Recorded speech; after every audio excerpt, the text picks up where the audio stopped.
You know what's wild, man? Most people walk around like tomorrow's just going to be a carbon copy of yesterday. Same old thing, right? But that's not how it works.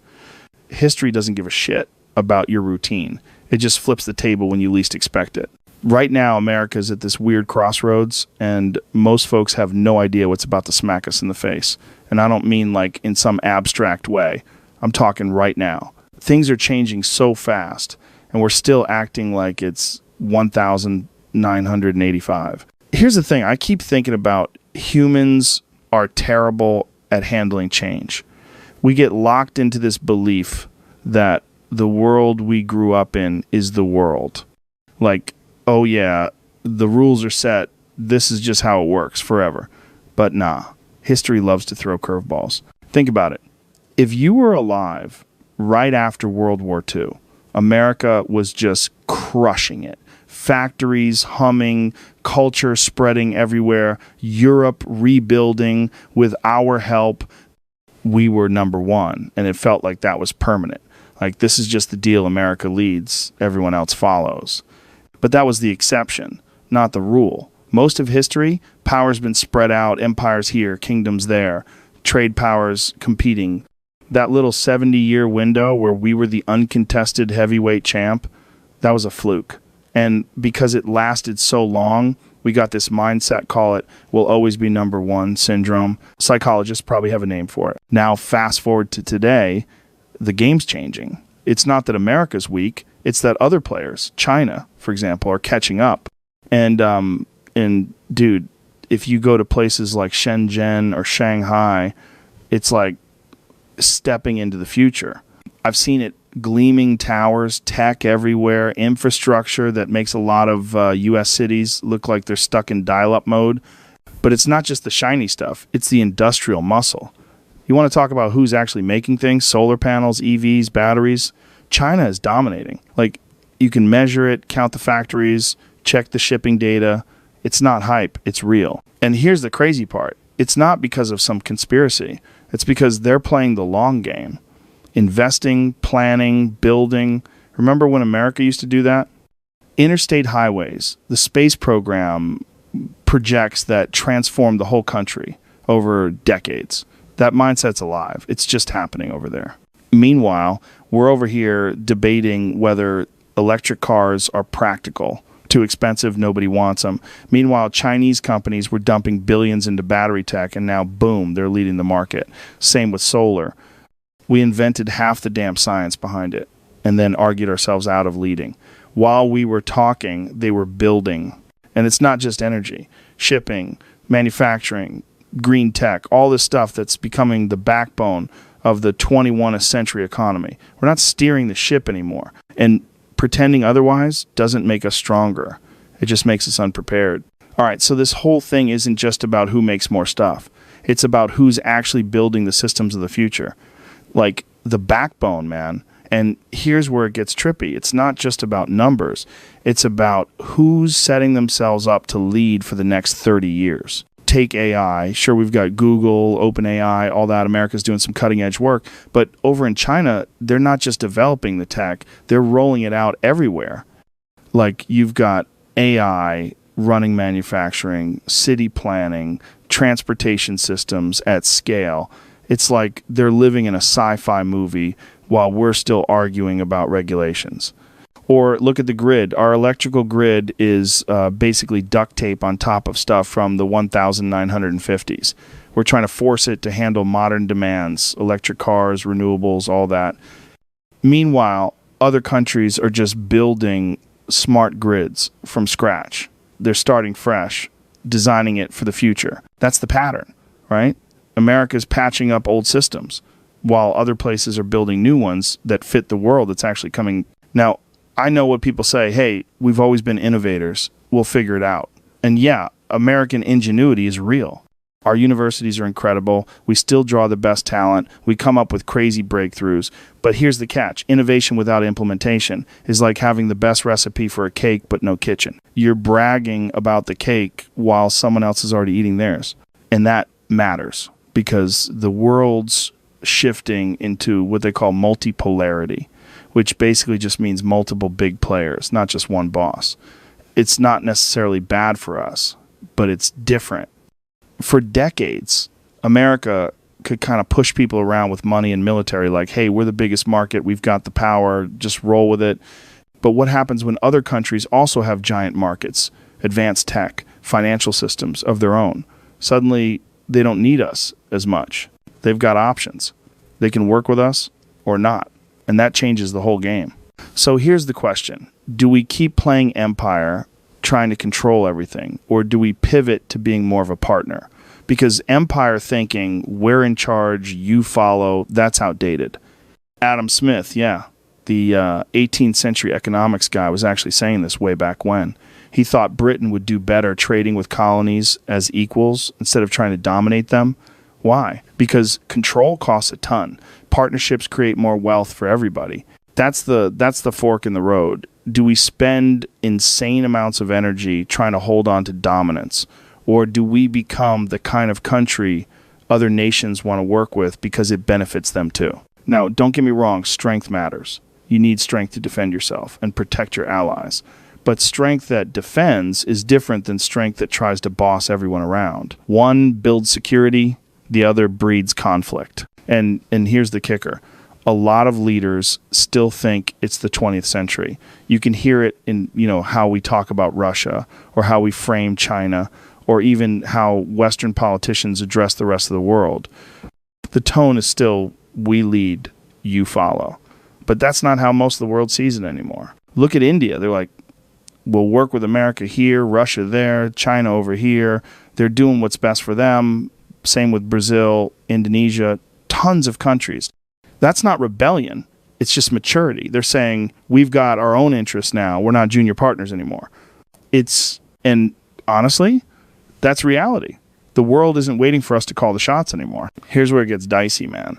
The real danger is when decisions are driven more by fear than by facts. When you're used to being the big dog in the yard, anytime somebody else starts acting independently, it feels like a threat, even if it's just normal behavior. Look at Europe right now. Everybody's freaking out about Russia. And yeah, sure, some of that worry makes sense. But dude, Russia's economy is smaller than Italy's. Their population is shrinking, their tech isn't leading in most areas, and their military, we've seen the cracks. They're tough, but they're not the unstoppable Red Army from Cold War movies. Yet you'd think Russian tanks are about to roll into Paris the way some leaders talk. That's fear-based thinking. And fear is powerful, man. Politicians love it. It gets people riled up. It keeps budgets flowing. But fear disconnected from reality, that's dangerous. It locks you into paranoia instead of problem solving. We saw it in the Cold War, people so freaked out about nukes that they couldn't even sit down at the table for rational conversations. Now look at how America talks about China. Yeah, China's rise is real. Yeah, we're in competition. But the idea that every single Chinese success equals an American failure, that there's some kind of existential threat to our very survival, that's not strategy, that's fear talking. A realistic approach would be figure out where we can actually cooperate, where the competition really is, and stop turning every disagreement into World War III. Like, let's talk to them. Have an actual dialogue instead of just assuming the worst. Crazy idea, right? But here's the kicker. America still tries to boss countries around like we're the only option. You must do this. You must stop that. And more countries are just like, nah, we're good. India was told to stop buying Russian oil. They basically went, cool story, but we'll make our own choices, thanks. Brazil gets pressured to take sides. And they're like, yeah, we'll do what's best for Brazil. And that's not anti-American. That's just sovereignty. That's countries acting like adults, making their own decisions. But it blows some of our leaders' minds that the world doesn't just snap to attention when we say something. That's the reality of multipolarity. Ignoring it just makes our decline faster. So the real question is, what does leadership look like in a world where you can't just bully everyone into line? It's not barking orders. It's listening. It's building partnerships. It's finding solutions that actually work for everybody. That's harder than the old model. When you've got the biggest stick, you don't need to be creative. You just swing it. But in a world where other people have sticks too, you've got to be smarter. That means humility. That means understanding. That means actually putting in the work to create real partnerships. And dude, that's tough because the whole American system, from politics to the military industrial complex, is still wired for dominance. That assumption that we'll always be number one, always calling the shots, it shapes budgets, policies, negotiations, everything. But the world doesn't work like that anymore. And if we don't catch up to that reality, we're going to keep tripping over our own fear. Man, here's the thing. A real leader, like the president, their job should be to tell the system no when it's pushing for stuff that doesn't match reality anymore. That takes guts. You got to actually see how the world's changing and admit that the old playbook doesn't cut it. Leadership now isn't about barking orders. It's about navigating complexity. It's messy, man. And if we don't adapt, history shows us what happens. And it's not usually some dramatic collapse. It's more like this slow slide into irrelevance. You keep trying to flex, but really you're just burning yourself out. Look at the British Empire. They didn't lose it in one shot. It unraveled over decades because other countries figured out they didn't need Britain telling them what to do anymore. The smart Brits adjusted, the stubborn ones kept clinging on, and it just made the whole process uglier. Or the Soviet Union. Those guys just wouldn't admit they were falling behind, kept insisting they were winning while their economy was crumbling and their people were checking out. That's denial, man. And denial will crush you. Now, America isn't there yet. Our institutions are still strong. Our economy is still creative. We still attract the best talent. But the warning lights are flashing. Multipolarity isn't some future thing. It's here, economically, militarily, technologically. The question is, do we adapt gracefully, or do we thrash around trying to fight the tide and lose anyway? So let's play this out. Imagine if we stopped dumping insane amounts of money into military bases all over the planet and instead poured it into rebuilding our own infrastructure. Imagine if, instead of blocking other countries from developing new tech, we doubled down on inventing the next big thing ourselves. What if, instead of acting like the world's hall monitor, we became the partner that other countries actually want to work with? That's not kumbaya hippie talk. That's just strategy. Think about Germany. They don't have a giant military footprint. They're not trying to dictate global terms, but their companies crushing it worldwide because they make stuff people want. Their tech solves problems. People trust them diplomatically. That's influence, man. Or South Korea. 50 years ago, they were dirt poor. Now, cutting-edge economy, powerhouse in tech, culture, innovation. They didn't get there by invading anyone. They just educated people, innovated, made products people wanted. That's how you win in the modern world. You're useful. But here's the catch. To pull that off, you need leaders who actually understand what's going on out there. And dude, that's where America's struggling. This isn't about IQ or intentions. It's about knowledge, perspective, humility. You need to know history, understand other countries' interests, and be able to say, okay, the old strategies don't work anymore. Instead, a lot of our politicians still think it's 1,990. Like they just announce America's preferences and assume the world will clap along. Trade deals, diplomacy, military planning, it's all built on outdated assumptions that we're automatically top dog. But the world doesn't buy that anymore. And that disconnect, that's dangerous. Because if your assumptions are wrong, your decisions are wrong. You end up creating new problems instead of solving the ones you've got. Take China and Asia. American leaders say we need to prevent China from dominating Asia. But think about that from an Asian country's perspective. China's in Asia. It's the biggest economy in the region, the top trading partner for most of those countries. Of course it's going to have influence. That's like saying you want to prevent the sun from rising.